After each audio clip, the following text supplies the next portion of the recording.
My girlfriend's family said I would never be good enough. I nodded, walked out, and pulled the contract that was keeping their company alive. Okay, so this happened 2 weeks ago and I am still processing it. My hands are literally shaking as I type this because I cannot believe what I did. But also, I cannot believe I had to do it in the first place. I am Rico, 29, and I work operations for Cole Hospitality Development here in Austin. It is my dad Graham's company, and we have built hotels across Texas and New Mexico for the past 15 years. I actually started my career at a construction software firm, which is how I got to know everyone in the hospitality and real estate development world. But I joined the family business 3 years ago. 7 months ago, I was engaged to Kelly. She is 31, does freelance PR, and honestly, she is incredible at reading people and managing images. That is probably why what happened hurt so much, because she knew exactly what she was doing.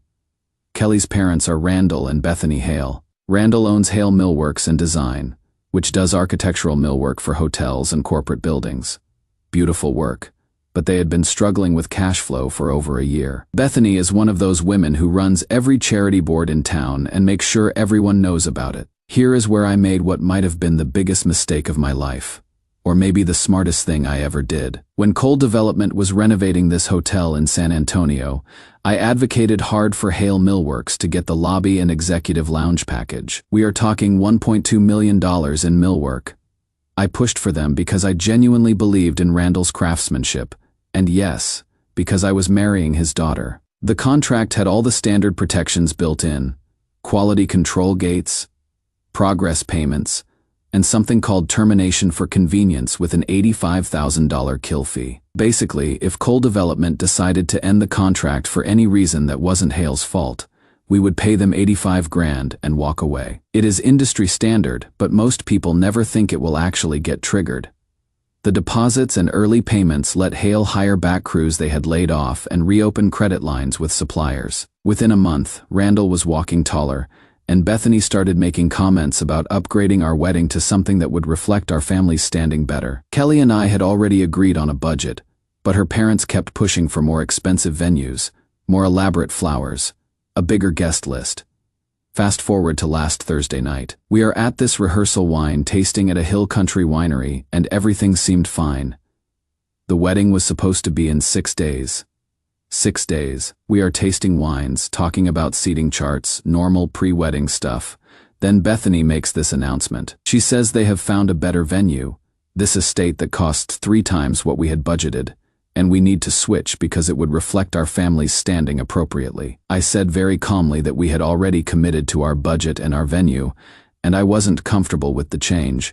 That is when Randall decided to put me in his place. He looked right at me and said, "Rico, you are a good guy, but let's be honest, you are not really on Kelly's level. This family has standards." I looked at Kelly, waiting for her to say something. Anything, she just stared at her wine glass. Then she looked up and said, "Maybe we should just call off the wedding." I nodded, put down my glass, walked over to the host station, paid the entire bill for everyone, and left. I didn't argue. I didn't defend myself. I just left. But here is the thing. I made one phone call from my car in that parking lot. I called my dad. I said, "Hey, remember that termination for convenience clause in the Hale contract?" There was this long pause. Then he said, "Son, that will cost us money and create a logistics nightmare. But family comes first. Are you absolutely sure about this?" I said, "I am sure." Friday morning, Cole Legal couriered a notice of termination for convenience to Hale's office. Contract terminated, effective immediately. $85,000 fee to be processed within 10 business days. By 10 a.m., my phone started ringing. Randall, Kelly, Bethany. I didn't answer any of them. Our company Slack channel lit up with updates. Vendor replacement confirmed. New timeline established. Project continuity maintained. I replied to that thread with one word: received. But that is not even the craziest part. Apparently, the HOA Facebook group and neighborhood gossip network had already picked up that Hale lost a major contract. People were asking questions. The missed calls kept coming all day. I am sitting here watching my phone buzz and wondering if I just destroyed a family business out of spite, or if I finally learned how to set boundaries. What do you think? Reddit. Did I overreact? Or was this a long time coming? Update 1. Thank you all for the comments. I have been reading every single one, and honestly, your perspectives helped me see this situation more clearly. A lot of you asked about the immediate fallout. So here is what happened in those first few days. The voicemail started Friday around noon. First one was Randall. Very business. Like, Rico, there must be some clerical error with this termination notice. Call me back so we can sort this out. By 3 p.m., the tone shifted completely. Rico, the bank just froze our line of credit. We have materials on deposit and crews expecting payment. You need to call me back immediately. The Friday night voicemail was Randall again, but now his voice was shaking. We cannot make payroll without the next progress payment. Please call me back. I didn't answer any of them. I will be honest, part of me felt sick listening to these messages, but every time I thought about calling back, I remembered sitting at that wine tasting while they told me I wasn't good enough for their daughter. Kelly called Friday night at 10:47. I almost didn't answer, but something made me pick up. She was sobbing. Rico, it was just a stupid fight. How could you destroy my dad's company? Do you have any idea how many people work for him? I said, Kelly. Your family looked me in the eye and declared I wasn't worthy of you. You agreed with them. The goodwill that came with our relationship ended when you ended our relationship. Then she switched tactics completely. The crying stopped, and suddenly she was in PR mode. Look, we can tell Graham this was just emotional stress before a wedding. People fight. We can reverse this and work on fixing us. I asked her something that has been eating at me for months. Kelly, are you loving me or are you pricing me? Dead silence. Then she hung up. Saturday morning, Bethany showed up at my doorstep. I recorded the conversation because Texas is a one-party consent state.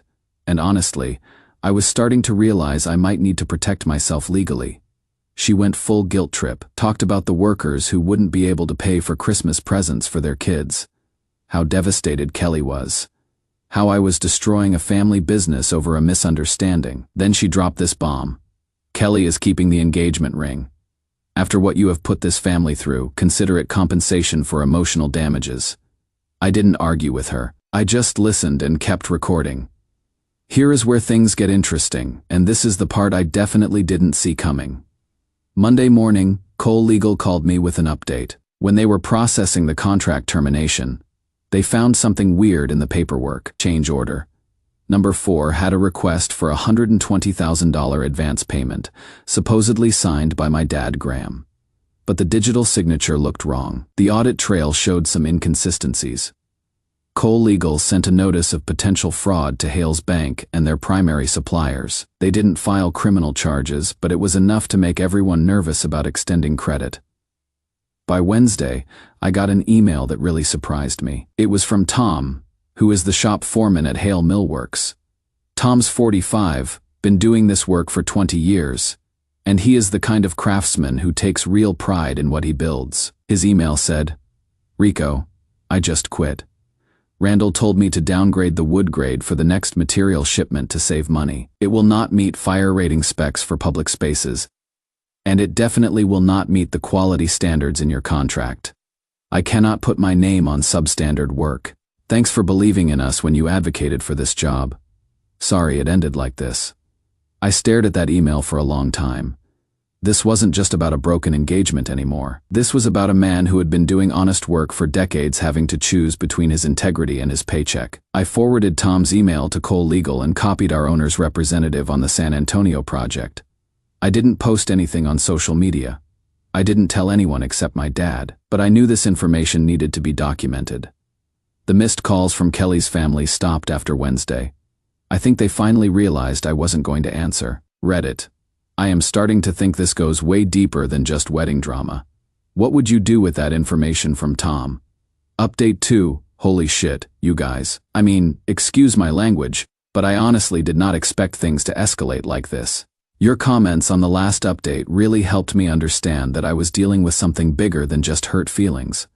So thank you for that perspective. First, let me address the character assassination campaign. Because that is exactly what it was. Bethany went full nuclear on the neighborhood gossip network. The story she has been spreading is that I am a controlling, vindictive man who used a business contract to punish Kelly for standing up to me and not letting me dictate her family's financial decisions. According to her version, I am some kind of manipulative monster who destroyed an innocent family business because my ego couldn't handle being told. No. Here is the thing though. While Bethany was busy spinning her narrative on Facebook and at her charity board meetings, Cole Development maintained complete professional neutrality. When industry publications asked about the contract termination, our only statement was, contract terminated for convenience, per standard terms. Replacement vendor engaged, project timeline maintained, no further comment. The contrast was pretty stark. On one side, you had emotional drama and accusations. On the other side, you had professional documentation and business as usual operations. People in our industry noticed the difference. Meanwhile, Tom's information opened up a whole can of worms I definitely wasn't expecting. Remember, he had told me about Randall planning to downgrade materials to save money. Well, Tom didn't just send me an email. He sent me photos of the packing lists, purchase orders, and material specifications. He also sent me documentation showing that the lower grade wood was missing the class of flame spread certification required for public spaces in hotels. I didn't post any of this online. I didn't leak it to industry contacts. I just forwarded everything to Cole Legal and our owner's rep, exactly like I was supposed to do as an employee who had discovered potential safety violations. But information travels fast in construction circles. Within 2 weeks, I heard through the grapevine that a major general contractor had quietly removed Hale Millworks from their approved vendor list. No announcement, no drama, just a quiet administrative decision. Hale's bank also moved their account to what they call special assets monitoring, which basically means they are watching every transaction. Here is where the ring situation gets really interesting. I retained a civil attorney, not someone from Cole's firm, to handle this separately from the business issues. The attorney sent Kelly a demand letter for the $9,500 engagement ring, including the original appraisal documentation. Kelly ignored the letter completely, so my attorney filed a claim in small claims court in most states, including Texas. An engagement ring is considered a gift given in contemplation of marriage. No marriage means the ring goes back to the person who bought it. It is pretty straightforward legally. Kelly's response was to send me a 3-page email about my soullessness for suing her family while they are losing their home, and how I was kicking them while they are down. She went into detail about their financial struggles and how the engagement ring was the only valuable thing she had left. I forwarded that email directly to my attorney as evidence that she admitted having the ring and intended to keep it despite the legal demand. But here is something I did that I am actually proud of. I quietly reached out to the replacement vendor and recommended Tom and 2 other senior craftsmen from Hale's shop. All 3 of them got hired immediately. I didn't announce this anywhere. I didn't use it for social media points. I just knew these were good people who deserved to keep working. The crazy part is that Kelly's family still has no idea I helped their former employees find new jobs. They are so focused on painting me as the villain that they cannot see I am actually trying to take care of the people who got caught in the middle of this mess. 2 weeks ago, I was driving through their neighborhood to visit a friend, and I saw something that honestly made my stomach drop. There is a for sale sign on the Hale family lawn. Yesterday, I received a cease and desist letter alleging tortious interference with Hale's business relationships. It came from some strip mall law office I had never heard of. Clearly a template someone downloaded from the internet. Cole Legal's response was beautiful in its simplicity. Reference contract clause. 14. Termination for convenience. No legal basis for interference claim. Standard business practice per industry norms. Reddit. I keep waiting for someone to tell me I am the asshole here. But everything that is happening seems like natural consequences of decisions other people made. Am I missing something? Final update. This is probably my last update on this situation. And honestly, I am ready to close this chapter of my life. Thank you to everyone who has been following this story and offering advice. Your perspectives helped me stay grounded when things got really weird. The small claims hearing for the engagement ring was exactly as glamorous as you would expect. Fluorescent lighting, folding chairs, and a judge who clearly wanted to get through his docket as quickly as possible. Kelly showed up representing herself and gave this tearful 15-minute speech about love, betrayal, and emotional damages. She painted me as someone who had abandoned her family in their darkest hour and claimed the ring was compensation for her suffering. My attorney just presented facts. Engagement date, ring purchase receipt, original appraisal, Kelly's statement calling off the wedding, demand letters, and Kelly's own email admitting she had the ring and intended to keep it. The whole presentation took maybe 5 minutes. The judge looked tired. He said, "An engagement ring is a conditional gift given in contemplation of marriage. Since the engagement was terminated, the defendant must return the ring to the plaintiff. 10 business days. 1 week later, the ring arrived at my attorney's office in a cheap padded envelope. No note, no message. Nothing. Just the ring I had spent 3 months picking out, now feeling like evidence from someone else's life. The longer-term consequences for Hale's family have been pretty brutal, and I am not going to lie. Watching it unfold has been harder than I expected. Hale Millworks lost their credit lines and couldn't secure new projects. They shut down completely about 4 months after the contract termination. Randall had to sign a civil settlement with one of his suppliers to avoid a much bigger lawsuit. The family house sold below asking price, and they moved into a rental townhouse across town. Bethany stepped down from all her charity board positions. Kelly pivoted to doing PR for a yoga studio, and as far as I know, never tried to contact me again. But here is what happened to me during all this. And honestly, this is the part that matters most. I moved into an apartment near Lady Bird Lake and started seeing a therapist to work through some stuff. Not just about Kelly and her family, but about why I had spent so long accepting treatment that made me feel small. I stepped completely off personal social media for about 2 months. Instead of scrolling through other people's highlight reels, I started hiking hill country trails on weekends and volunteering with a local nonprofit that repairs roofs for senior citizens. There is something about physical work that helps me think clearly. Work-wise, I spent 4 months leading a product rollout for a hotel chain in Denver, then came back to Austin. The project went really well, and honestly, I think the whole experience with Kelly's family taught me something important about professional boundaries and standing up for quality standards. At a family dinner last month, my dad said something that stuck with me. Family first, but also process first. You honored both. I just nodded. I didn't feel triumphant about it, just steady. Last week, I stopped by the San Antonio Hotel to see how the lobby renovation turned out. Tom and the new millwork crew were just finishing the installation, and the work looked absolutely beautiful. Everything to specification, everything built to last. I got a text from an unknown number while I was standing there. "Thanks for the referral, it was Tom." I texted back, "Do good work." Walking out of that hotel lobby, I realized something. Kelly's family told me I would never be good enough for their daughter. Turns out the only thing I needed to raise was my boundaries. I am doing fine now. Better than fine. Actually, sometimes the best thing someone can do for you is show you exactly who they are when they think they have power over you. Thanks for listening, Reddit. Take care of yourselves.